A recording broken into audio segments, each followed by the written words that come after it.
ಕುಟುಂಬದ ಮೇಲಿರ್ತಕ್ಕಂಥ ಸ್ತ್ರೀಗಳ ಮೇಲೆ, ಅಂದರೆ ಅವ್ರ ಮಗಳು ಬೇರೆಯವ್ರನ್ನ ಕಟ್ಕೊಂಡು ಮನೆ ಬಿಟ್ಟು ಓಡೋಗ್ಬಿಡ್ಬೇಕು, ಅವಳು ಸಂಸಾರದಲ್ಲಿ ಚೆನ್ನಾಗಿ ಬದುಕಬಾರ್ದು, ಅವ್ರ ಮನೆ ಕಳಶ ಅದೇ ಗೌರವ, ಆ ಗೌರವನೇ ನಾಶ ಮಾಡಬೇಕು ಅಂತ ವಿಭಿನ್ನ ತಂತ್ರಗಳನ್ನು ಮಾಡ್ತಾ ಇರ್ತಾರೆ. ಈ ಒಂದು ಶತ್ರುಗಳ ಪ್ರಭಾವದಿಂದಾಗಿ ನೀವು ಕಳೆದಿರ್ತಕ್ಕಂಥದ್ದು, ನಿಮಗಾಗಿರ್ತಕ್ಕಂಥ ಅವಮಾನ ಅಪಮಾನ, ಒಂದು ಕುಟುಂಬವನ್ನು ಬೆಳೆಸಿರ್ತೀರಾ ಅಥವಾ ಒಂದು ಸಂಸ್ಥೆಯನ್ನು ಬೆಳೆಸಿರ್ತೀರಾ ಅಥವಾ ಒಂದು ಉದ್ಯೋಗ ಕ್ಷೇತ್ರವನ್ನು ಬೆಳೆಸಿರ್ತೀರ, ಅಷ್ಟೆಲ್ಲ ಬೆಳೆಸಿ ಅದು ನಿಮ್ಮ ಕೈ ಮೀರಿ ಹೋಗ್ಬಿಡುತ್ತೆ, ಬೇರೆಯವ್ರ ಕೈಗಾಗುತ್ತೆ, ಬೇರೆಯವ್ರ ಪಾಲಾಗುತ್ತೆ. ಇವತ್ತು ಶತ್ರುಗಳ ವ್ಯವಸ್ಥೆ ನೆಕ್ಸ್ಟ್ ಲೆವೆಲಲ್ಲಿ ಇರ್ತದೆ. ನಿಮ್ಮ ಜೊತೆ ಆತ್ಮೀಯತೆಯಿಂದ ಇದ್ಕೊಂಡು ಕೂಡ ನಿಮ್ಮನ್ನು ನಾಶ ಮಾಡುವಂತಹ ಕಾರ್ಯವನ್ನು ಒಳಗೊಳಗೆ ಗುಂಪುಗಾರಿಕೆಯನ್ನು ಮಾಡ್ಕೊಂಡು ಮಾಡ್ತಾ ಇರ್ತಾರೆ. ಸೊ ಹೀಗಾಗಿ ಇಂತಹ ಶತ್ರುಗಳನ್ನು ನಾಶ ಮಾಡಬೇಕು, ಇಂತಹ ಶತ್ರುಗಳು ಮೂಲೆ ಗುಂಪಾಗಬೇಕು ಅಂತಂದ್ರೆ. ನಮಸ್ತೆ ವೀಕ್ಷಕರೇ, ನಾನು ನಿಮ್ಮ ಮೈಸೂರಿನ ಶ್ರೀನಿವಾಸನ್. ವೀಕ್ಷಕರೇ, ಸಾಮಾನ್ಯವಾಗಿ ಇವತ್ತಿನ ದಿನ ನಾನಾ ವಿಧಗಳಲ್ಲಿ ಶತ್ರುಗಳ ಪ್ರಭಾವದಿಂದಾಗಿ ನರಳಿ ಸಂಕಷ್ಟಕ್ಕೆ ಗುರಿಯನ್ನು ಹೊಂದಿರ್ತೀರ. ಮತ್ತೊಂದು ವಿಚಾರ ಏನಂತಂದರೆ, ಇವತ್ತು ನಿಮ್ಮ ಆತ್ಮೀಯರು, ನಿಮ್ಮ ಶತ್ರುಗಳು ಅಥವಾ ನಿಮಗೆ ಬೇಕಾಗಿರುವಂಥ ವ್ಯಕ್ತಿಗಳು ನಿಮ್ಮ ಅಂಕುಶದಲ್ಲೇ ಇರಬೇಕು, ಅಂದರೆ ನಿಮ್ಮ ಕೈ ಅಳತೆಯಲ್ಲೇ ಇರಬೇಕು ಅಥವಾ ನಿಮ್ಮ ಹಿಡಿತದಲ್ಲೇ ಇರಬೇಕು. ನಿಮ್ಮ ಹಿಡಿತವನ್ನು ಬಿಟ್ಟು ಹೋಗಬಾರ್ದು ಅಥವಾ ನಿಮ್ಮ ಅಂಕುಶದಲ್ಲೇ ಅವರ ಪ್ರತಿಯೊಂದು ಪರಿಮಿತಿಯೂ ಕೂಡ, ಅವರ ಪ್ರತಿಯೊಂದು ಆಗು ಹೋಗು ವಿಚಾರಗಳು ಮಾಡ್ತಕ್ಕಂತಹ ಎಲ್ಲ ವಿಧಿ ವಿಚಾರಗಳು ಕೂಡ ನಿಮ್ಮ ಗಮನದಲ್ಲಿರಬೇಕು, ನಿಮ್ಮ ಅಂಕುಶದಲ್ಲಿರಬೇಕು. ಅಂತಂದರೆ ಏನು ಮಾಡಬೇಕು? ಬಹಳ ಅದ್ಭುತವಾದಂಥ ವಿಚಾರ ವೀಕ್ಷಕರೇ. ಸಾಮಾನ್ಯವಾಗಿ ಏನಾಗಿರ್ತದೆ, ಇವತ್ತಿನ ದಿನ ಒಂದು ಕುಟುಂಬವನ್ನು ಬೆಳೆಸಿರ್ತೀರ ಅಥವಾ ಒಂದು ಸಂಸ್ಥೆಯನ್ನು ಬೆಳೆಸಿರ್ತೀರ ಅಥವಾ ಒಂದು ಉದ್ಯೋಗ ಕ್ಷೇತ್ರವನ್ನು ಬೆಳೆಸಿರ್ತೀರ, ಅಷ್ಟೆಲ್ಲ ಬೆಳೆಸಿ ಅದು ನಿಮ್ಮ ಕೈ ಮೀರಿ ಹೋಗ್ಬಿಡುತ್ತೆ, ಬೇರೆಯವ್ರ ಕೈಗಾಗುತ್ತೆ, ಬೇರೆಯವ್ರ ಪಾಲಾಗುತ್ತೆ. ಅಥವಾ ಈ ಶತ್ರುಗಳ ಪ್ರಭಾವದಿಂದಾಗಿ ನಿಮ್ಮ ಒಂದು ಜೀವನದ ವ್ಯವಸ್ಥೆ ಅವ್ರುಗಳನ್ನೆಲ್ಲ ಉದ್ಧಾರ ಮಾಡಿ ನಿಮ್ಮನ್ನು ದೂರ ತಳ್ಳುವಂಥ ವ್ಯವಸ್ಥೆ ಆಗಿಬಿಟ್ಟಿರುತ್ತೆ. ಮತ್ತು ನೀವು ಯಾರು ಅನ್ನುವಂತಹ ಪ್ರಶ್ನೆಗಳು ಕ್ರಿಯೇಟ್ ಆಗಿಬಿಟ್ಟಿರುತ್ತೆ. ಮತ್ತು ಎಲ್ಲಕ್ಕಿಂತ ಒಂದು ಇಂಪಾರ್ಟೆಂಟ್ ವಿಚಾರ ಏನಪ್ಪ ಅಂತಂದರೆ, ಇವತ್ತು ನಿಮ್ಮ ಕುಟುಂಬ ವರ್ಗಗಳಲ್ಲಿ, ಜೊತೆಗೆ ನಿಮ್ಮ ಅಣ್ಣ ತಮ್ಮಂದಿರಲ್ಲಿ, ಸಂಬಂಧಗಳಲ್ಲಿ, ನಿಮ್ಮ ಒಂದು ವೃತ್ತಿ ಜೀವನ ಸಹಪಾಠಿಗಳಲ್ಲಿ ಇವತ್ತು ಶತ್ರುಗಳ ವ್ಯವಸ್ಥೆ ನೆಕ್ಸ್ಟ್ ಲೆವೆಲಲ್ಲಿ ಇರ್ತದೆ. ನಿಮ್ಮ ಜೊತೆ ಆತ್ಮೀಯತೆಯಿಂದ ಇದ್ಕೊಂಡು ಕೂಡ ನಿಮ್ಮನ್ನು ನಾಶ ಮಾಡುವಂತಹ ಕಾರ್ಯವನ್ನು ಒಳಗೊಳಗೆ ಗುಂಪುಗಾರಿಕೆಯನ್ನು ಮಾಡ್ಕೊಂಡು ಮಾಡ್ತಾ ಇರ್ತಾರೆ.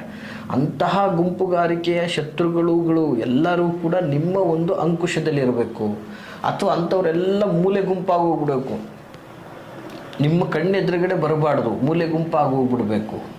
ಸೊ ಹಾಗೆ ಈ ಒಂದು ಶತ್ರುಗಳ ಪ್ರಭಾವದಿಂದಾಗಿ ನೀವು ಕಳೆದಿರ್ತಕ್ಕಂಥದ್ದು, ನಿಮಗಾಗಿರ್ತಕ್ಕಂಥ ಅವಮಾನ ಅಪಮಾನ, ಮತ್ತು ಏನಾಗ್ತದೆ, ಕೆಲವೊಂದು ಬಾರಿ ಇವರುಗಳು ಕುಟುಂಬದ ಮೇಲಿರ್ತಕ್ಕಂಥ ಸ್ತ್ರೀಗಳ ಮೇಲೆ, ಅಂದರೆ ಅವ್ರ ಮಗಳು ಬೇರೆಯವ್ರನ್ನ ಕಟ್ಕೊಂಡು ಮನೆ ಬಿಟ್ಟು ಓಡೋಗ್ಬಿಡ್ಬೇಕು, ಅವಳು ಸಂಸಾರದಲ್ಲಿ ಚೆನ್ನಾಗಿ ಬದುಕಬಾರ್ದು, ಅವ್ರ ಮನೆ ಕಳಶ ಅದೇ ಗೌರವ, ಆ ಗೌರವನೇ ನಾಶ ಮಾಡಬೇಕು ಅಂತ ವಿಭಿನ್ನ ತಂತ್ರಗಳನ್ನು ಮಾಡ್ತಾ ಇರ್ತಾರೆ. ಸೊ ಹೀಗಾಗಿ ಇಂತಹ ಶತ್ರುಗಳನ್ನು ನಾಶ ಮಾಡಬೇಕು, ಇಂತಹ ಶತ್ರುಗಳು ಮೂಲೆ ಗುಂಪಾಗಬೇಕು ಅಂತಂದರೆ, ಜೊತೆಗೆ ಆ ಶತ್ರುಗಳೆಲ್ಲ ನಿಮ್ಮ ಅಂಕುಶದಲ್ಲೇ ಇರಬೇಕು, ನಿಮ್ಮ ಒಂದು ಪರಿಮಿತಿಯನ್ನು ದಾಟಬಾರ್ದು. ನೀವು ಹಾಕಿದಂತಹ ಗೆರೆ, ನೀವಿಂಥದ್ದು ಮಾಡಬೇಕಂದ್ರೆ ಅಂಥದ್ದನ್ನು ಮಾಡಿರಬೇಕು. ನೀವು ಹಾಕಿದಂತಹ ಗೆರೆ, ನಿಮ್ಮನ್ನು ಕಂಡರೆ ಹೆದರಿ ನೀವು ಹಾಕಿದಂತಹ ಗೆರೆಯನ್ನು ದಾಟಬಾರ್ದು. ಈ ಒಂದು ವ್ಯವಸ್ಥೆಯಲ್ಲಿ ನಿಮ್ಮ ಶತ್ರುಗಳು ನಿಮ್ಮ ಅಂಕುಶದಲ್ಲಿ ಇರಬೇಕು ಅಂತಂದರೆ ಬಹಳ ಅದ್ಭುತವಾದಂತಹ ಕಾರ್ಯವನ್ನು ಮಾಡ್ಬೋದು ವೀಕ್ಷಕರೇ. ಈ ಒಂದಷ್ಟು ವಿಶೇಷವಾದಂತಹ ಶತ್ರುಗಳನ್ನು ನಾಶ ಮಾಡಲಿಕ್ಕಾಗ್ಬೋದು ಅಥವಾ ಅವ್ರನ್ನ ಒಂದು ಮೂಲೆ ಗುಂಪಾಗಿ ಮಾಡಲಿಕ್ಕೆ ಈ ಒಂದು ತಂತ್ರದಿಂದ ಮಾತ್ರ ಸಾಧ್ಯ ಅಂತ ಹೇಳಿದ್ರೆ ತಪ್ಪಾಗಲಿಕ್ಕಿಲ್ಲ. ಇದು ಬಹಳ ಅದ್ಭುತವಾದಂತಹ ತಂತ್ರ ಆಗಿರ್ತದೆ. ಇವತ್ತು ಈ ಶತ್ರುಗಳ ಪ್ರಭಾವದಿಂದಾಗಿ ನೀವು ಆಸ್ತಿ ಕಳ್ಕೊಂಡಿದ್ದೀರಾ, ಅಂತಸ್ತು ಕಳ್ಕೊಂಡಿದ್ದೀರಾ, ಸಂಬಂಧ ನಾಶ ಆಗಿದೆ ನಿಮ್ಮದು, ಮತ್ತು ಈ ಶತ್ರುಗಳ ಪ್ರಭಾವದಿಂದ ಸುಂದರವಾದ ಸಂಸಾರ ನಾಶ ಆಗೋಗಿದೆ. ಸೊ ವಿಶೇಷವಾಗಿ ಮೂರನೇ ವ್ಯಕ್ತಿಗಳು ಬಂದು ನಿಮ್ಮಲ್ಲಿ ಇರದೇ ಇರತಕ್ಕಂತಹ ಭಾವನೆಗಳನ್ನೆಲ್ಲ ಸೃಷ್ಟಿ ಮಾಡಿ ನಿಮ್ಮ ಮೇಲೆ ದ್ವೇಷ ಶತ್ರುತ್ವವನ್ನು ಸೃಷ್ಟಿ ಮಾಡಿ ಇವತ್ತು ನಿಮ್ಮ ಸಂಬಂಧಗಳಲ್ಲಿ ಅಣ್ಣ ತಮ್ಮಂದಿರನ್ನ ಕಂಡ್ರೆ ಆಗಲ್ಲ, ಸ್ನೇಹಿತರನ್ನ ಕಂಡ್ರೆ ಆಗಲ್ಲ, ಒಬ್ಬರನ್ನ ಕಂಡ್ರೆ ಒಬ್ರಿಗೆ ಆಗದೇ ಇರುವಂಥ ವ್ಯವಸ್ಥೆಯನ್ನು ತಗೊಬಂದು ಒದಗಿಬಿಟ್ಟಿದ್ದಾರೆ. ಇಂತಹ ಒಂದು ಶತ್ರುಗಳ ಪ್ರಭಾವಕ್ಕೆ ಇಡೀ ಜೀವನ ನಾಶ ಆಗಿದೆ ಅನ್ನುವಂಥದ್ದಾದರೆ ನೀವು ಈ ಶತ್ರುಗಳನ್ನು ಮೂಲೆ ಗುಂಪು ಮಾಡಬೇಕು, ಅಥವಾ ಅವರುಗಳು ನಿಮ್ಮ ಅಂಕುಶದಲ್ಲಿ ಬದುಕಬೇಕು, ನಿಮ್ಮ ಕಣ್ಣಳತೆಯಲ್ಲಿ ಅವರು ಇರಬೇಕು. ಎಲ್ಲೇ ವಿಚಾರ ಮಾಡಬೇಕು ಅಂದರೂ ನಿಮ್ಮ ಗಮನಕ್ಕೆ ತಂದಿಟ್ಟು ಅವರು ಮುಂದಿನ ವಿಚಾರ ಮಾಡಬೇಕು ಅನ್ನುವಂಥದ್ದಾದರೆ ಈ ಒಂದು ತಂತ್ರವನ್ನು ಮಾಡಿ ವೀಕ್ಷಕರೇ. ಬಹಳ ಸರಳ ಅಂದರೆ ಸರಳವಾದಂತಹ ತಂತ್ರ ಸ್ವರೂಪ ಹೀಗಿರ್ತಕ್ಕಂಥದ್ದು. ಸ್ಥಿರವಾಗಿ ನೋಟ್ ಮಾಡ್ಕೊಳ್ಳಿ. ಮೊದಲನೇದಾಗಿ ಹೇಳ್ತಕ್ಕಂತಹ ವಿಚಾರಗಳಿಷ್ಟೇ. ಈ ಪರಿಹಾರ ಮಾರ್ಗ ಬಹಳ ಅಪರೂಪವಾಗಿರ್ತಕ್ಕಂಥದ್ದು. ಫಸ್ಟ್ ಆಫ್ ಆಲ್ ಈ ಮಂತ್ರವನ್ನು ಯಾವುದಾದರೂ ಮಂತ್ರ ಸ್ವರೂಪನ ನಿಮಗೆ ಹೇಳ್ಕೊಡ್ತೀನಿ.